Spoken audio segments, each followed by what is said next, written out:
Would you like to introduce yourself? Sure, I'm Jonathan OLeary, Senior Director for First Choice and Performance Improvement, DHL Global Forwarding, Asia Pacific.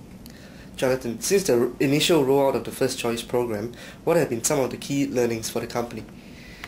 We're quite young in this program. A lot of companies that run similar programs, they say after 5 years that they're still quite young, and we've been running the program about 2.5 years. So we definitely have some learnings from our 2.5 years experience. The first learning would be, for me, would be our approach, our customer satisfaction approach. We've started the program by running customer satisfaction surveys and driving process improvements through areas we're not performing in the eyes of our customers. Other companies use more cost-saving internal approaches, but I think the customer satisfaction approach reduces fear in the organisation and gives you a really good framing to drive the program. Secondly, it's the development of your internal capabilities to expertise in the DMAIC process and the lean processes. We trained our senior advisors, or the Six Sigma Black Belt equivalents, concurrent with the first wave of initiatives, and we lost momentum as they got up to speed on this. So I would bring forward this training to make sure that your internal experts are trained, or at least some of them are trained, to help give momentum to start off your program.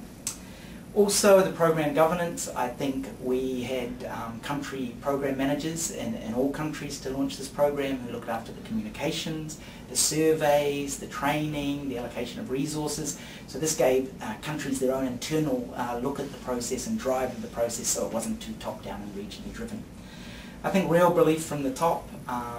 Frank Apple is our DHL Global CEO, and he's a true believer in First Choice, and this flows down through our global business unit CEOs and also down to the DLOs, etc., in the region, and they're strong believers. When they go to the country business reviews, they ask to see customer survey results, they ask what initiatives have been done in the areas where the customers scored us low, so it's not just lip service. These guys really believe in this program and are driving it at country level.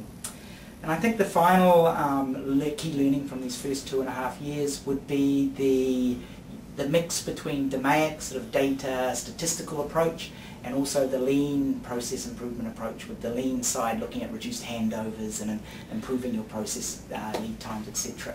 I think because of the issues we have with scoping in our Wave 1 initiatives, we had this statistical approach kind of too long, and people found it big and heavy approach and not very manoeuvrable. So this changed after we brought in our lean process improvement approach, where frontline staff got involved in workshops, and it really, we saw the buy-in and things picked up after that. So sort of, you've got to be careful of your balance between your lean approach and your DMAIC sort of Six Sigma approach. How has the First Choice program empowered employees to change their working attitude or enhance their careers? I think this would be in two areas that would change. The senior advisor role that I referred to is the equivalent of DMAIC Six Sigma, and they have, this is a total new role in our company. We now have around 250 from across the whole of DPDHL across the globe. So this is a new role that's been created. We're sort of filling this role with, there seems to be two types of people that are migrating to this role. Young talents, statistically minded, operationally minded people that are getting into this role as senior advisor and being trained in the role. And we invest 5 weeks training into these role, and these role is then a dedicated position as well. And these young talents, the goal is that they would then work in this role for 2 or 3 years and then go back into line management. So we've got the real mindset and methodology embedded within our organisation going forward.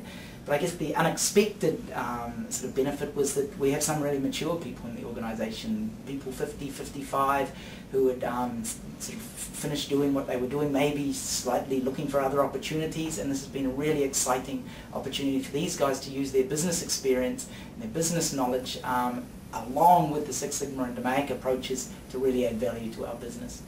Then you've got the people doing day-to-day operations work involved in initiatives.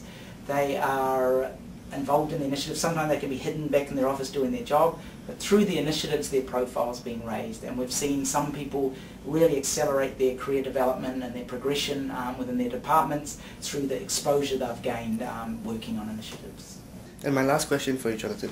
Could you provide me with a couple of success stories, both locally and in the Asia Pacific region?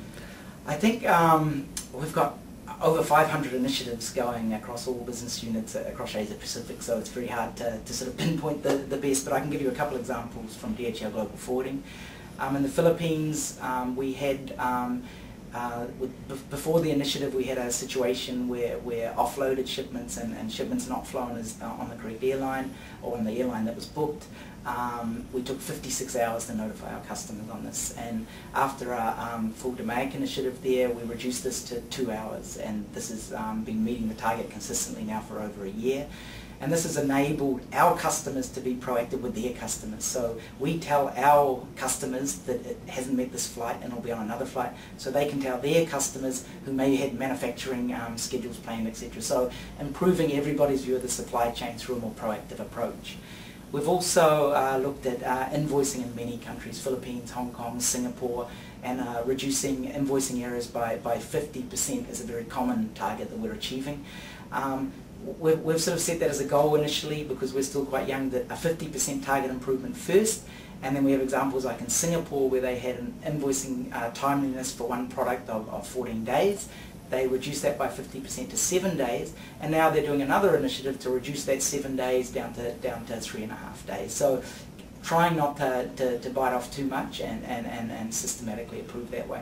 But I guess the biggest success from my perspective is the way that the program started sort of top down introducing it, and now we're seeing it really as a bottom up approach. And you see it in management meetings with managers when they have an issue. There's no finger pointing it, or there's less finger pointing than there used to be, and there's no knee-jerk reaction. So people are now, because all our management are trained to sort of equivalent green belt level, we see management looking at issues, our customers' issues, in a lot more systematic approach and dealing with it using the Six Sigma process. Thank you very much, Jonathan.